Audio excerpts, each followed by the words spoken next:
اهدنا الصراط المستقيم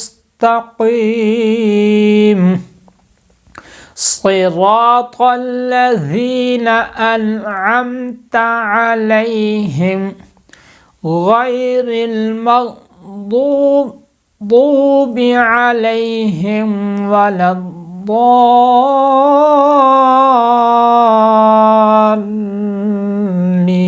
الضالين۔ یہ ہے اصل اس کا مخرج، جہاں سے یہ ادا ہونا ہے۔ باقی اختلاف میں ہم نے نہیں پڑھنا ہے، ہم نے اس کی ادائیگی سیکھنی ہے اور وہاں سے اس کو ادا کرنا ہے بس۔ کوئی اگر آپ سے کہے ظالین ہے یا دالین ہے، اس سے یہ پوچھیں کہ آپ کو پتہ ہے یہ کہاں سے ادا ہوتا ہے؟ وہ کہے گا مجھے پتہ ہے جی۔ وہاں پہ آپ اپنی زبان کی کروٹ لگا کے دکھائیں، جب وہ لگائے گا تو جو حرف وہاں سے ادا ہوگا وہ یہی ہوگا۔ سمجھ آ گئی ہے؟ تو اس لیے اختلاف میں نہیں پڑھنا ہے، چلنا ہے۔ یہ پڑھنے والے دونوں سے پوچھیں یہ کہاں سے ادا ہوتے ہیں، وہ دونوں یہ کہیں گے یہاں سے ادا ہوتے ہیں، لیکن کرتے کیا ہیں؟ کرتے وہی ہیں، وہاں پہ زبان لگاتے نہیں ہیں، بس اپنی ضد میں آ کے ظالین پڑھ رہا ہے، اپنی ضد میں آ کے دالین پڑھ رہا ہے، بس باقی اور کچھ نہیں۔ ہم سیکھ رہے ہیں قرآن مجید فرقان حمید کو۔ قرآن مجید فرقان حمید کو سیکھنے سے پہلے ہم سیکھ رہے ہیں قاعدے کو۔ قاعدے میں سیکھ رہے ہیں تختی نمبر اول کو، اور تختی نمبر اول میں سیکھ رہے ہیں حروف کی ادائیگی کو۔ تو ہمارا سبق نمبر 5 کل ہو گیا تھا، آج سبق نمبر 6 ہے، چھٹا سبق آج ہم پڑھیں گے۔ الف سے لے کے صاد تک حروف ہم نے سیکھ لیے تھے کہ کون سے حرف کو ہم نے کہاں سے ادا کرنا ہے۔ تو آج جو میں نے آپ کے سامنے جو سبق لے کے آیا ہوں وہ ایک ہی حرف ہے، وہ ہے ضاد۔ تو یہاں پہ دیکھیں غلط پڑھا جاتا ہے اس کو، وہ ہے زاد، زا کے ساتھ زاد، یہ پڑھتے ہیں اس کو۔ اور دوسرا اس کو جو غلطی کی جاتی ہے اس کے اندر، وہ پڑھتے ہیں داد، کیا پڑھتے ہیں؟ دال کے ساتھ داد۔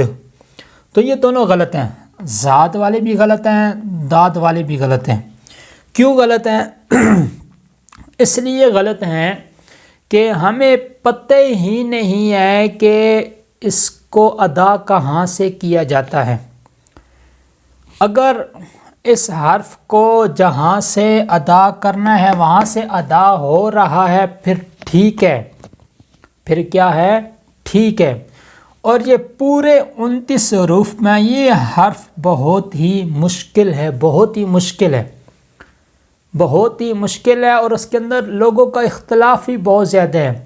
یہاں تک اختلاف ہے کہ کچھ لوگ پڑھتے ہیں جی زاد، وہ کہتے ہیں اگر اس طرح پڑھا تو اس کے پیچھے نماز نہیں ہے۔ کچھ لوگ پڑھتے ہیں داد، وہ کہتے ہیں اس طرح پڑھا تو اس کے پیچھے نماز نہیں ہوگی۔ اس قدر اختلاف ہے کہ زاد پڑھنے والا اس کے پیچھے نماز نہیں ہے، داد پڑھنے والا اس کے پیچھے نماز نہیں ہے۔ ہیں دونوں غلط۔ کیوں غلط ہیں؟ اگر ان سے پوچھا جائے کہ ضاد کا جو مخرج ہے وہ کیا ہے، مخرج ہے وہ کیا ہے، اکثر لوگوں کو پتہ نہیں ہوگا۔ اختلاف سب کریں گے، جس کو الف بے بھی نہیں آتی ہے نا وہ بھی اختلاف کر رہا ہوگا، وہ بھی یہ کہہ رہا ہوگا کہ جی اس کے پیچھے نماز نہیں ہوتی۔ کیوں نماز نہیں ہوتی ہے جی؟ یہ والا دالین پڑھتا ہے جی، اس کے پیچھے کیوں نماز نہیں ہوتی؟ یہ پڑھتا ہے والا دالین، یہ پڑھتا ہے والا ظالین، اس کے پیچھے نماز نہیں ہوتی ہے جی۔ الف بین جس کو نہیں آتی وہ اس اختلاف میں گھسا ہوا ہے۔ اگر اسے پوچھا جائے ہاں جی آپ بتاؤ کیسے پڑھنا ہے، تو اس کو خود پتہ نہیں ہوتا ہے، بس اسی اختلاف میں ہے جو ہے نا، کسی ایک نے شوشہ چھوڑ دیا، بس لوگ اسی کے پیچھے چلنا شروع ہو گئے، ایک دوسرے کو کافر، اس دوسرے کو کافر کہنے لگے، فلاں کافر فلاں کافر فلاں کافر فلاں کافر۔ تو اب آج ہم سیکھیں گے کہ اس کو کہاں سے ادا کرنا ہے، کہاں سے ادا کرنا ہے۔